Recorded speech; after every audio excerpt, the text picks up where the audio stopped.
বাংলার আকাশ সেদিন ছিল অশান্ত। গঙ্গার বাতাসে ভাসছে ষড়যন্ত্রের গন্ধ।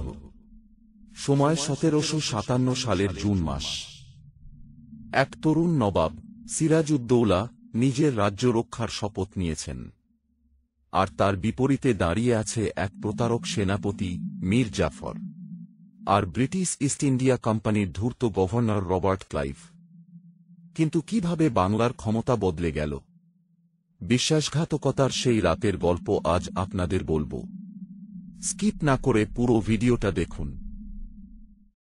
পলাশীর যুদ্ধ বাংলার ইতিহাসে এক গুরুত্বপূর্ণ ঘটনা, যা নবাব সিরাজউদ্দৌলা ও ব্রিটিশ ইস্ট ইন্ডিয়া কোম্পানির মধ্যে সংঘটিত হয়েছিল। সাধারণত বলা হয়, এই যুদ্ধ ব্রিটিশদের বাংলার ওপর আধিপত্য প্রতিষ্ঠার সূচনা করে। তবে কিছু কম আলোচিত কারণ এবং তথ্য আছে যা এই যুদ্ধের পটভূমিকে আরও গভীরভাবে বুঝতে সাহায্য করে। 1756 সাল। নবাব সিরাজউদ্দৌলা সদ্য ক্ষমতায় এসেছেন। তরুণ, আবেগপ্রবণ, কিন্তু বুদ্ধিমান। কিন্তু তার শত্রুরা সর্বদাই ঘিরে আছে তাকে। তার শত্রুদের মধ্যে ছিল উমিচাঁদ, জগৎ শেঠ, রায় দুর্লভ আর সবচেয়ে বড় বিশ্বাসঘাতক মীর জাফর। রাজদরবারে সিরাজউদ্দৌলা গম্ভীর কণ্ঠে বলে ওঠেন, আমাদের বাংলার স্বাধীনতা রক্ষা করতেই হবে, ব্রিটিশদের অন্যায় বন্ধ করতে হবে। কিন্তু ব্রিটিশরা চুপ করে বসেছিল না। রবার্ট ক্লাইভ গোপনে ষড়যন্ত্র করছিলেন, কাকে ঘুষ দিলে নবাবের পতন হবে সেটা বোঝার জন্য। আর ঠিক তখনই মীর জাফর বিক্রি হয়ে গেল। ব্যবসার নামে ব্রিটিশরা বাংলার ভেতরে ঢুকে পড়েছে, কিন্তু তাদের আসল উদ্দেশ্য ছিল পুরো অঞ্চল দখল করা। বাংলার অর্থনীতির কর্ণধার জগৎ শেঠ ও তার সহযোগীরা নবাবের শাসনে অস্বস্তি বোধ করছিলেন। সিরাজউদ্দৌলার কঠোর নীতির ফলে তারা আগের মতো ব্রিটিশদের সাহায্য করতে পারছিলেন না। তারা বুঝতে পারলেন, নবাব থাকলে তাদের ব্যবসা সংকটে পড়বে। জগৎ শেঠ নিচু স্বরে বলে ওঠে, নবাব আমাদের ধ্বংস করে দেবে, আমাদের কিছু করতেই হবে। এদিকে মীর জাফর নবাবের কাছ থেকে যথেষ্ট সম্মান না পাওয়ায় ক্ষুব্ধ ছিলেন। রবার্ট ক্লাইভ বুঝতে পারলেন, তাকে প্রলোভন দেখালেই ব্রিটিশদের জন্য পথ পরিষ্কার হয়ে যাবে। রবার্ট ক্লাইভ গোপনে মীর জাফর, উমিচাঁদ, জগৎ শেঠ ও রায় দুর্লভের সাথে এক ষড়যন্ত্রমূলক চুক্তি করেন।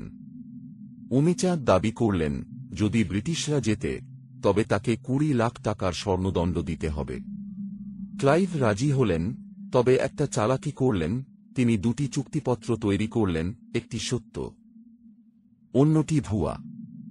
রবার্ট ক্লাইভ মুচকি হেসে মনে মনে বললেন, বিশ্বাসঘাতকতা শুধু সিরাজের লোকেরাই করতে পারে না, আমরাও পারি। এই ষড়যন্ত্রের মাধ্যমেই ব্রিটিশরা নিশ্চিত করল যে সিরাজউদ্দৌলা তার নিজের লোকদের হাতেই পরাজিত হবেন। 22 জুন 1757। যুদ্ধের আগের রাত। মুর্শিদাবাদের রাজপ্রাসাদে অস্থিরভাবে পায়চারি করছেন নবাব সিরাজউদ্দৌলা। তার অন্তরে গভীর সন্দেহ, তার সেনাপতিরা কি সত্যিই তার প্রতি অনুগত। তিনি বারবার দূত পাঠাচ্ছেন মীর জাফরের কাছে, কিন্তু সে কোনো স্পষ্ট আশ্বাস দিচ্ছে না। সিরাজউদ্দৌলা উদ্বিগ্ন কণ্ঠে বলে উঠলেন, আমার চারপাশে শুধুই বিশ্বাসঘাতক, আমি জানি না কার ওপর ভরসা করব। মীর মদন ও মোহনলাল, নবাবের দুই বিশ্বস্ত সেনাপতি, তাকে সাহস দিচ্ছিলেন। মোহনলাল দৃঢ় স্বরে বলে, হুজুর, আমরা শেষ পর্যন্ত লড়ব। যদি মৃত্যু আসে তবে তা হবে সম্মানের মৃত্যু। অন্যদিকে ব্রিটিশ ক্যাম্পে রবার্ট ক্লাইভ আত্মবিশ্বাসী। তার হাতে একটি চিঠি এসেছে। মীর জাফর নিশ্চয়তা দিয়েছে যে তার বাহিনী যুদ্ধ করবে না। ক্লাইভ তার অফিসারদের বলেন, তখন রবার্ট ক্লাইভের মুখে বিজয়ীর হাসি। কাল সকালেই বাংলার ভাগ্য নির্ধারিত হবে। নবাব এখনও বুঝতে পারেনি তার সেনারা তার পাশে নেই। সেই রাতে নবাব অস্থিরতায় পায়চারি করলেন, কিন্তু সিদ্ধান্ত নিলেন, ভোরের আলো ফুটতেই তিনি যুদ্ধক্ষেত্রে যাবেন। 23 জুন 1757। পলাশীর আমবাগান। সকাল থেকেই সূর্যের তাপ প্রচণ্ড, বাতাস ভারী আর গুমোট। নবাবের সেনারা শিবিরে প্রস্তুতি নিচ্ছে, কিন্তু তাদের চোখে মুখে অনিশ্চয়তা। ব্রিটিশ বাহিনী ছোট কিন্তু সুসংগঠিত। রবার্ট ক্লাইভ তার সেনাদের নিখুঁত পরিকল্পনায় সাজিয়ে রেখেছেন। ক্লাইভ মুখে কুটিল হাসি নিয়ে বলে, মীর জাফর তার কাজ করবে, আমাদের অপেক্ষা করতে হবে। সকাল 9টা।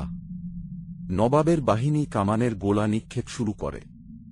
যুদ্ধ শুরু হল। মোহনলাল ও মীর মদনের নেতৃত্বে নবাবের একটি অংশ অসাধারণ সাহসিকতার সাথে লড়াই করছে। ব্রিটিশ বাহিনী সামনের সারি প্রচণ্ড চাপে পড়ে যায়, কিন্তু মীর জাফরের 15,000 সৈন্য একটিও গুলি চালায় না। তারা শুধুই দাঁড়িয়ে দেখে। দুপুর গড়িয়ে বিকেল হয়ে এল। নবাবের বাহিনী ক্লান্ত, গোলাবারুদ ফুরিয়ে আসছে। এমন সময় মীর মদন এক ব্রিটিশ গোলায় গুরুতর আহত হন এবং মৃত্যুবরণ করেন। সেনাদের মনোবল ভেঙে পড়ে। সেনারা আতঙ্কিত স্বরে বলে, আমাদের নেতাই যদি না থাকে তবে কিভাবে যুদ্ধ করব? ক্লাইভ তখন চূড়ান্ত আঘাত হানলেন। ব্রিটিশরা সামনে এগিয়ে আসে, আর নবাবের বাহিনী ছত্রভঙ্গ হয়ে যায়। সিরাজউদ্দৌলা হতাশ কণ্ঠে বলে ওঠেন, আমাকে বিশ্বাসঘাতকরা ঘিরে ফেলেছে। উপায়ান্তর না দেখে সিরাজউদ্দৌলা রাতের অন্ধকারে মুর্শিদাবাদ থেকে পালিয়ে গেলেন। পলাশীর যুদ্ধের পর নবাব সিরাজউদ্দৌলা একাকী ছুটে চলেছেন। তিনি প্রথমে ভাগীরথী নদী পেরিয়ে কাটোয়ার দিকে যান। পথে একাধিকবার ব্রিটিশ ও মীর জাফরের গুপ্তচরদের চোখ এড়িয়ে পালানোর চেষ্টা করেন। এক পর্যায়ে তিনি গোপনে পত্নীতলা গ্রামের কাছে এক দরগায় আশ্রয় নেন। দরগার খাদেম প্রথমে নবাবকে চিনতে পারেননি, কিন্তু পরে তার পরিচয় জেনে আতঙ্কিত হয়ে পড়েন। খাদেম উদ্বিগ্ন স্বরে বলেন, হুজুর, আপনি এখানে নিরাপদ নন। চারদিকে আপনার শত্রুরা খুঁজছে। নবাব ক্লান্ত, অবসন্ন, কিন্তু এখনও মর্যাদা হারাননি। তিনি খাদেমকে বলেন, আমি বাংলার শেষ স্বাধীন নবাব, আমাকে এক রাত আশ্রয় দিন। নবাবের সাথে যারা পালিয়ে গিয়েছিল তাদের কেউ কেউ ভয় পেয়ে তাকে ছেড়ে চলে যায়, কিন্তু বিশ্বাসঘাতক গোলাম হোসেন গোপনে খবর পাঠিয়ে দেয়। এই সময় নবাব ছদ্মবেশ ধারণ করে পালানোর চেষ্টা করেন। তিনি দরগা থেকে বেরিয়ে এক মুসলিম দরিদ্র মহিলার বাড়িতে আশ্রয় নেন, কিন্তু সেখানেও বিপদ। একদিন এক জলদস্যু তাকে দেখে ফেলে এবং তার আসল পরিচয় আন্দাজ করে ফেলে। 2রা জুলাই 1757। গভীর রাতে দরগায় ব্রিটিশ ও মীর জাফরের সৈন্যরা হানা দেয়। সৈন্যরা দরগায় প্রবেশ করলে নবাব শেষবারের মতো লড়াই করতে চান, কিন্তু একমাত্র অস্ত্র হিসেবে তার কাছে ছিল এক টুকরো ছুরি। তিনি মর্যাদা নিয়ে বলেন যে বিশ্বাসঘাতকতার ভিত্তিতে বাংলার ইতিহাস রচিত হবে, তা কখনোই দীর্ঘস্থায়ী হবে না।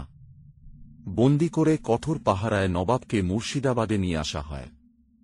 পথের ধারে গ্রামবাসীরা কৌতূহলী হয়ে নবাবকে দেখে, কিন্তু কেউই তাকে সাহায্য করার সাহস পায় না। একসময় সিরাজ ক্লান্ত হয়ে পড়েন, কিন্তু ব্রিটিশ ও মীর জাফরের সৈন্যরা তাকে বিশ্রাম করতে দেয় না। নবাব যখন মুর্শিদাবাদে পৌঁছান তখন তার প্রাসাদের বাইরে হাজার হাজার মানুষ জড়ো হয়েছিল। অনেকেই কান্নায় ভেঙে পড়েছিল, আবার কেউ কেউ নীরবে দাঁড়িয়েছিল। এ যেন এক রাজসভার পরিবর্তনের দৃশ্য। নবাবকে হাত বাঁধা অবস্থায় নিয়ে যাওয়া হয় নবাবী প্রাসাদের ভেতরের এক গোপন কক্ষে। নবাবকে নিয়ে যাওয়া হয় হিরাঝিল প্রাসাদে। সেখানেই আগে থাকতেই মীর জাফরের লোকেরা অপেক্ষা করছিল। তারা বলে, আজ রাতেই সব শেষ হবে। নবাব একবারও অনুনয় করেন না। তিনি শুধু নির্লিপ্ত দৃষ্টিতে তাকিয়ে থাকেন। রাত গভীর হলে মীর জাফরের পুত্র মিলন একদল সৈন্যসহ সেখানে প্রবেশ করে। সেই রাতেই নবাবকে নির্মমভাবে হত্যা করা হয়। ইতিহাসের পাতায় রচিত হয় বিশ্বাসঘাতকতার এক কালো অধ্যায়।